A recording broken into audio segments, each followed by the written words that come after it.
Assalamualaikum warahmatullahi wabarakatuh.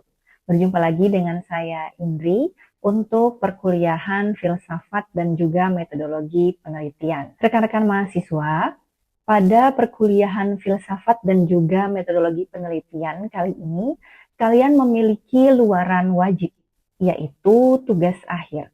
Tugas akhir adalah mini proposal skripsi, sehingga nanti dalam UAS atau ujian akhir semester dalam berbentuk project based.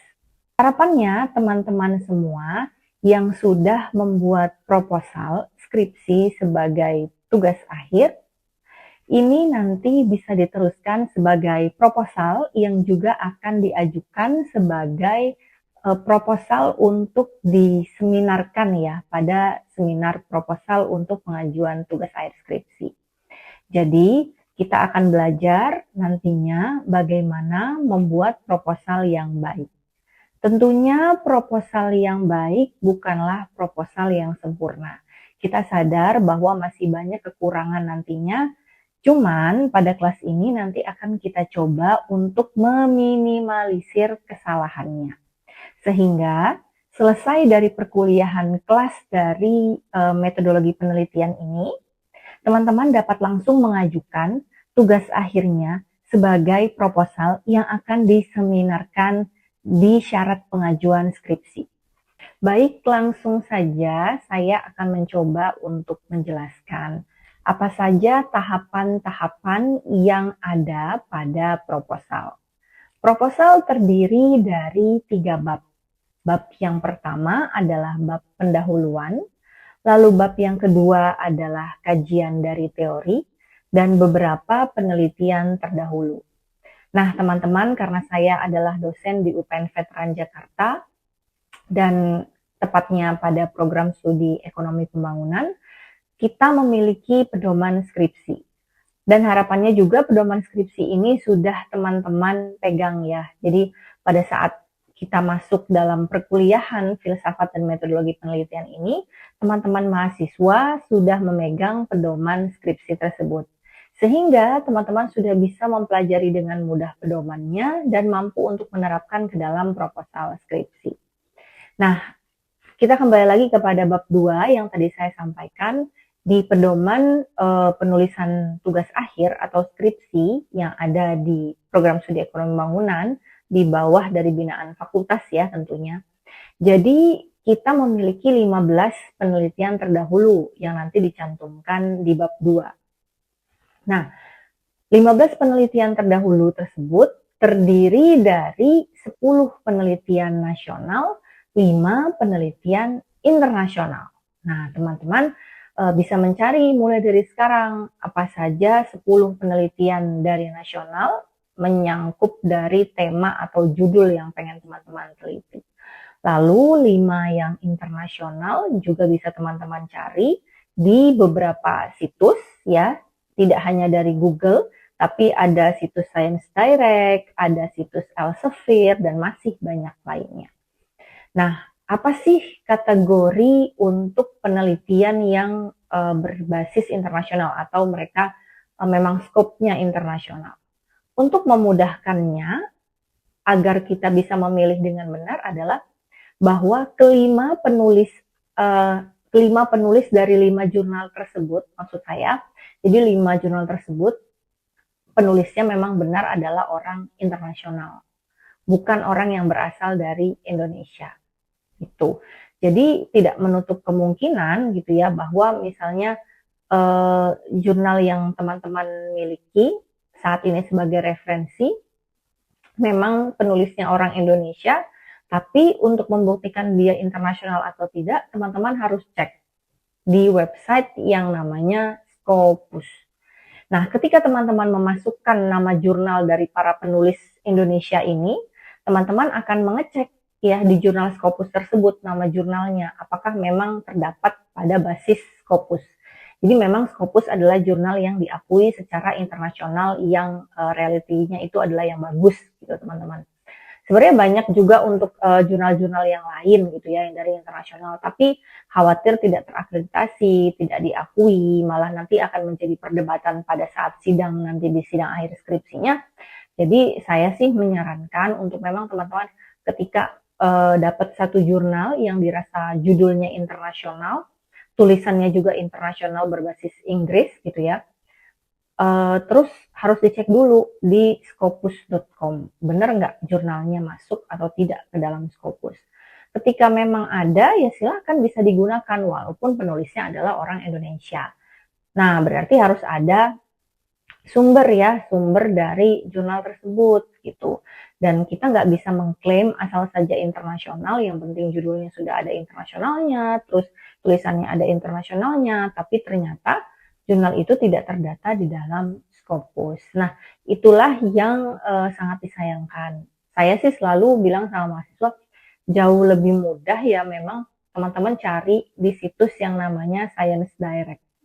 Science Direct itu udah kumpulan dari jurnal internasional, teman-teman, dan itu semua dari jurnal Scopus ya, internasional Scopus saya sampaikan.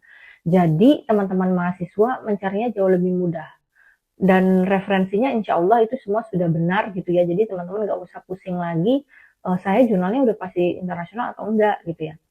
Nah, gimana kalau nyari jurnalnya itu cuman berbasiskan dari internasional yang ada di Google? Kalau menurut saya sih itu 50-50 ya gitu. Mungkin dia bisa dapat yang benernya, tapi bisa jadi juga dia dapat yang salahnya gitu. Jadi jauh lebih baik ya tadi kalau yang nasional bisa cari di Google Scholar, kalau yang internasional bisa langsung cari di Science Direct. Jadi udah pasti itu berasal kalau Google Scholar pasti dia jurnalnya nasional gitu ya. Terus kalau yang internasionalnya ya pasti sudah ada di Science Direct. Jadi kita meminimalisir tingkat kesalahan. Nah, kalau teman-teman mengikuti arahan ini, insya Allah nanti dalam proses pencarian jurnalnya akan jauh lebih mudah. Jadi bisa langsung dapet tuh ketemunya. Nah, ketika kita udah satu ketemu jurnal referensi, terus pengen cari lagi nih gitu yang lainnya. Cara mudahnya adalah untuk membuka daftar pustaka dari salah satu jurnal. Jadi kalau udah dapet satu jurnal, terus kita mau cari lagi referensi-referensi yang sejenisnya, ada cara yang mudah menurut saya adalah untuk mengecek di daftar pustaka jurnal tersebut. Pasti dia akan menggunakan relevansi dari referensi yang sama. Gitu. Jadi contoh saya ada penelitian, saya tampilkan di layar ya seperti ini. Ini jurnal saya untuk saya melihat apakah jurnal seperti ini sudah ada yang meneliti atau saya mendapatkan referensinya gitu. Saya akan mengecek pada daftar pustaka referensi gitu ya. Nah, teman-teman kalau misalnya mau kutip jurnal yang sedang saya tampilkan, teman-teman bisa lihat nih ke bagian daftar pustaka. Nah, di bagian daftar pustaka ini, teman-teman bisa lihat ya, peneliti-peneliti yang sejenis. Nah, itu bisa dikutip sebagai jurnal referensi teman-teman juga. Nah, tentunya harus diperhatikan rentan waktu dia ada di 5 tahun terakhir. Jadi, kalau prediksinya nanti teman-teman akan lulus di tahun 2026, berarti 5 tahun ke belakangnya. Itu adalah batas referensi. Kalau lulusnya nanti di tahun 2027 ya sama, ya tinggal 5 tahun ke belakang dari tahun 2027 sebagai referensi utama teman-teman. Oke, jadi harapannya tadi clear ya untuk yang ada di bab 2. Kita lanjut ke bab 3. Oke, isi dari bab 3 adalah tentang metode apa sih yang mau teman-teman teliti. Jadi kita ini ketika meneliti satu ide, satu tema gitu ya, pengen ada keresahan gitu, pengen neliti satu hal, teman-teman tuh harus tahu bahwa datanya itu ada gitu. Jangan sampai kita meneliti satu hal yang kita juga nggak tahu datanya ada atau enggak gitu. Jadi pastiin dulu kalau teman-teman mau meneliti satu hal, itu yang dicari adalah datanya terlebih dahulu. Jadi jangan langsung sibuk buat daftar latar belakangnya dulu ya, kayak misalnya bikin pendahuluannya dulu gitu. Kalau menurut saya khawatirnya kita udah merancang latar belakang yang bagus gitu ya. Kita sudah merancang latar belakang yang bagus, tapi ternyata datanya nggak kita miliki. Nah, itu sangat disayangkan. Sehingga saya menyarankan untuk rekan-rekan mahasiswa pada bab 3 ini untuk menjelaskan pertama metode apa dulu yang mau diteliti, metode apa yang mau digunakan untuk penelitian, terus datanya juga ada. kalian harus memiliki tabel namanya tabel operasional data. Nah, di tabel operasional data itu harus dimasukkan data-data apa saja yang mau kalian teliti. Nah, lengkap dari datanya itu adanya di lampiran. Nanti ya gitu, biasanya ditaruh di akhir setelah proposal skripsinya sudah jadi gitu dari bab 1 sampai dengan bab 5.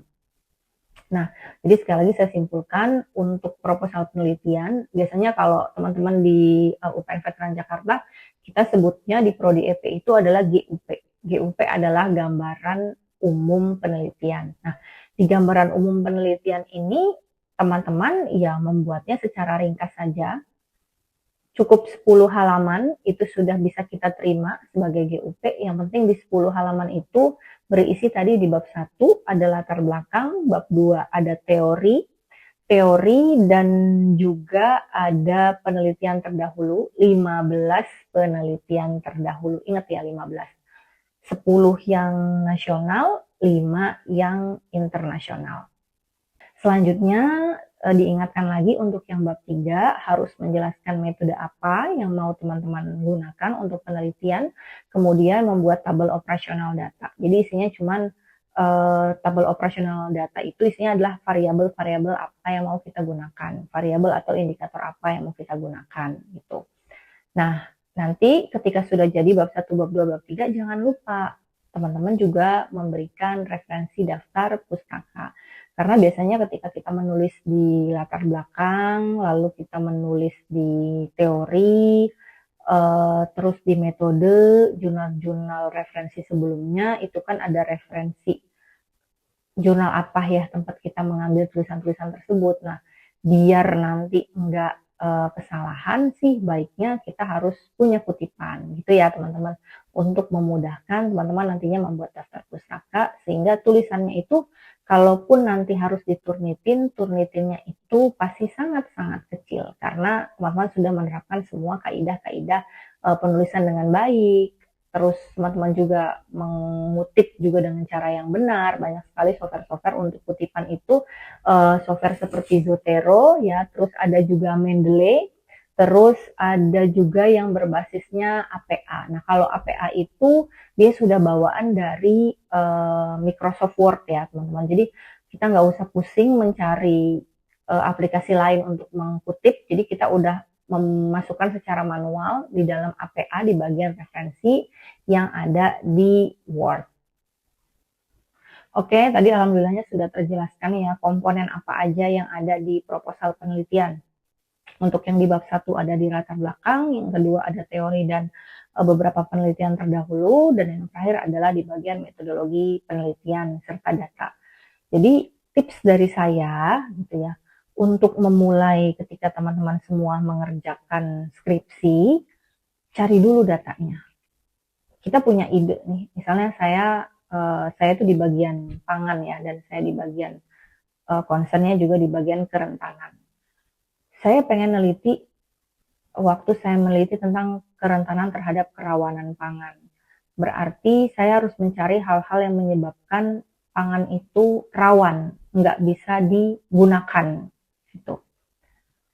Saya akan mencari dulu indikator apa yang bisa mengukur kita itu tidak bisa mengkonsumsi pangan. Kita tidak bisa memperoleh pangan atau memproduksi pangan. Ketika saya sudah menemukan beberapa variabel-variabelnya atau indikator-indikatornya yang menurut saya itu sesuai dan ada di beberapa jurnal referensi, oh ya, untuk kita memudahkan kita memilih variabel ya tentunya membaca ya dari jurnal referensi yang ada. Jadi kita cari dulu tuh jurnal-jurnal referensi yang ada tuh dia bahas tentang apa aja variabel-variabel yang digunakan, metodenya apa aja, terus kita petakan. Setelah itu saya mau cek ketika jurnal itu menggunakan misalnya ya gitu di kerawanan pangan itu menggunakan tentang referensi ketidakcukupan pangan. Nah, data prevalensi ketidakcukupan pangan ini ada nggak ya untuk yang tahun saya mau teliti? Let's say misalnya saya mau teliti di tahun 2024. Ada nggak ya gitu data tersebut atau data yang menyerupai? Ketika saya cari itu ada, ya saya bisa gunakan.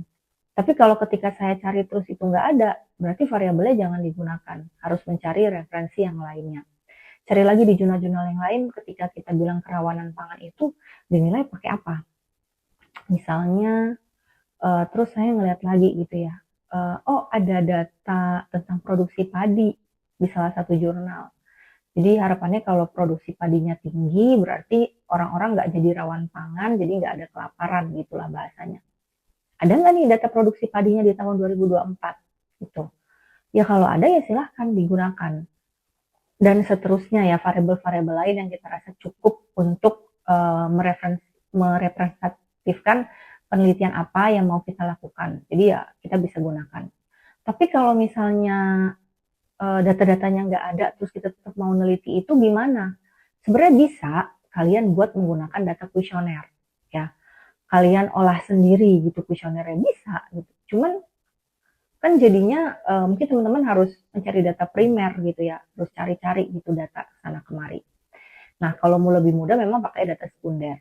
Cuman kalau teman-teman juga suka dengan tantangan gitu, suka dengan observasi, wawancara, ya monggo gitu gunakanlah data primer. Jadi tips hari ini adalah yang paling penting ketika kita sudah menemukan satu judul penelitian adalah bagaimana data itu ada.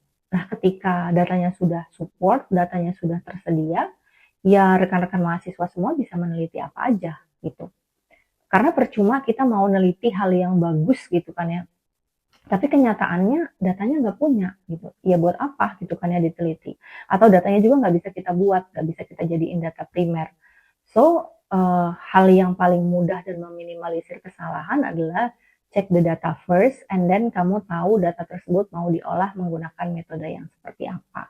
Nah, dari situ nanti ketika data sudah tersedia, data sudah tersusun, data juga sudah menemukan metode yang tepat untuk mengelola data tersebut sesuai dengan judul, terus keresahan masalahnya apa, baru nanti kita akan masukkan ke dalam latar belakang penulisan. Nah, latar belakang penulisan yang mengalir dengan data yang ada, berbicara dari data yang ada, dari masalah data yang ada. Jadi lagi-lagi kita meneliti itu berdasarkan data, bukan berdasarkan angan-angan, apalagi berdasarkan chat GPT yang berbicara atau AI yang berbicara, enggak. Kita harus menggunakan data. So, paling penting saya menitik beratkan kepada semua mahasiswa bimbingan saya, mahasiswa-mahasiswa yang ada di kelas filsafat dan juga metode penelitian yang selama ini sudah saya ajarkan, saya selalu bilang penting untuk kita mencari tahu data terlebih dahulu. Baik rekan-rekan mahasiswa semuanya, saya rasa cukup untuk penjelasan awal tentang bagaimana rekan-rekan semua dapat membuat proposal dengan baik. Nah, tadi template-nya sudah saya beritahukan, tapi ini disclaimer ketika videonya ditonton sama masyarakat umum, ini adalah pedoman yang saya kutip ya untuk pedoman penulisan tulisan akhir yang ada di UPN Veteran Jakarta, khususnya di program studi ekonomi pembangunan. Oke, cukup untuk video pembelajaran kali ini, teman-teman semuanya. Terima kasih yang sudah menyimak. Sampai jumpa di video-video selanjutnya. Wassalamualaikum warahmatullahi wabarakatuh.